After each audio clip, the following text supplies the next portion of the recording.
こんにちは。サクッと漢字トリビアの時間だぜ。以前は前編として左右反転した漢字について5つ紹介した。今回は後編として左右反転している字について、前回とは違った7つの字を紹介しようと思う。これまた複雑な。では、レッツゴー。サクッと漢字解説。では解説しよう。まずはこれだ。蝶が左右反転しているわね。これは、中国における方言字の一つだ。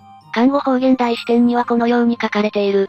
何かわからないけど蝶の左右反転した字と子を合わせた言葉があるわね。この言葉について少し説明すると、名詞で、紐を結びつけるために使う、天秤棒についている釘のことを意味する。天秤棒？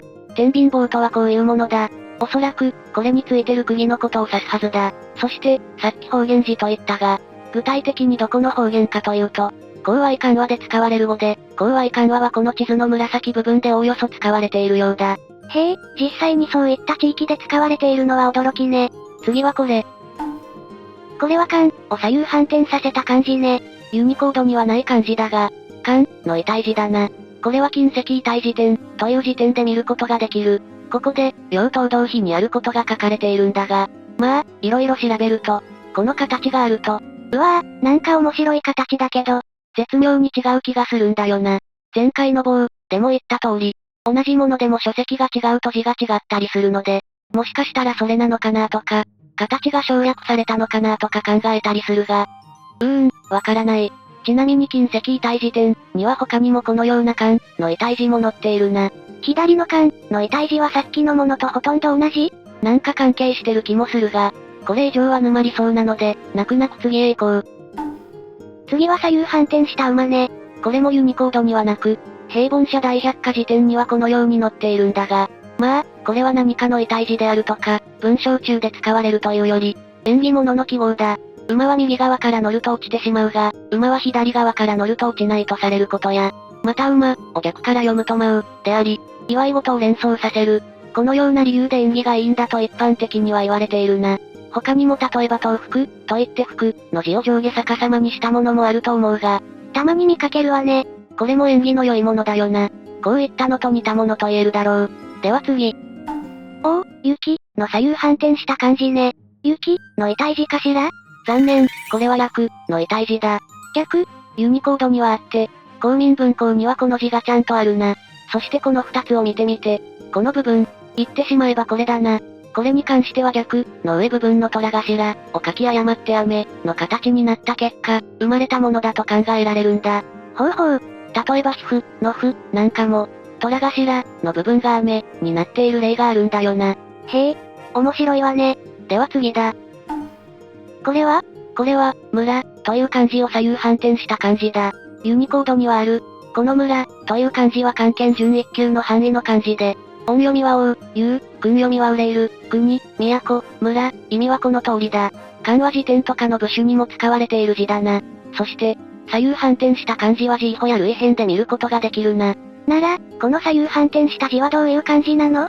これは2つあって、1つは言うの異体字で、もう1つは、一説によると縁の異体字でもあるとされているな。ちなみに、このような漢字もあって、この漢字はちまたの異体字であるとされる。うわぁ、こんなのが実在するのね。これは衆院で見ることができるな。では次。これも見たことない字ね。これはの左右反転した漢字で、の異体字だ。そもそもというのはの旧字体なんだ。の左右反転した漢字については、変類比別字で見ることができるぜ。まあ、このというのは様々な異体字があって、例えば中の口が4つになったり2つになったり、3つでも場所が変わっていたり、と、似ているもののちょっと違っている。種類がありすぎて、わけわからないわね。では最後だ。見たことない。いや、匠、とかくちる、の旧、とかの右で使われているやつよね。そう、これが左右反転したものだ。まずそもそもこれ単独の漢字があるのか、という話だが、もちろんあって、これは漢検にも出ない漢字で、漢字源、だと音読みはこう、今日、で意味はこうと同じ、こうと通じる、と書いてあるな。これの左右反転した字だが、これはユニコードにもない。しかも漢字をめちゃくちゃ調べることができるサイトがあるんだが、ここには情報が書かれていない。なんともやばいわね。これに関して調べてみると、たまたま次のようなものが見つかった。これは三音四声時間という書籍に載っているんだが、ここで、右にか、と書いてるので音読みはか、だろう？またか、という漢字の本字であること。こう、の字の反対であることが書かれているな。か、は漢検一級レベルの漢字だ。音読みはか、訓読みは叱る、吹く、笑う、意味は叱る、息を吹きかける、笑う、だな。漢検一級の漢字ではあるが、自分がした行いに良心が強く責め苛まれる、という意味の良心の呵責、を知ってる人は多いんじゃないかな。そのか、だ。じゃあ、本字、っていうのは？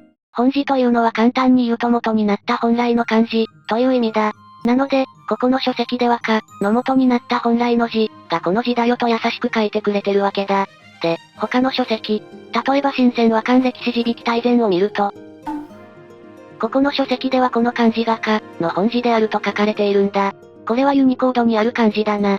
また後期辞典を見ても、しっかりとある。そして説問開示を見てみよう。これはこの、か、の字なわけだ。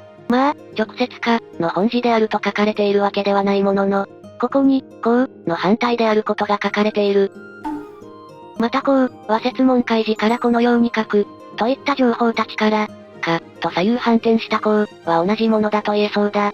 また、翼辺にはこのようにあり、周囲にはこのようにあるんだ。どちらも左右反転したこう、の字ね。とまあ、これで左右反転したこう、がどこにあって、何なのかというのは説明できたかな。今回はいろんな左右反転した漢字があったわね。そうだな。今回はこの漢字たちを紹介したが、他にも左右反転した漢字というのはあるだろうな。ほんと、漢字の世界は、面白い。もし他にも知ってる漢字があればコメントしてくれると嬉しいわ。ではでは、ご視聴ありがとうございました。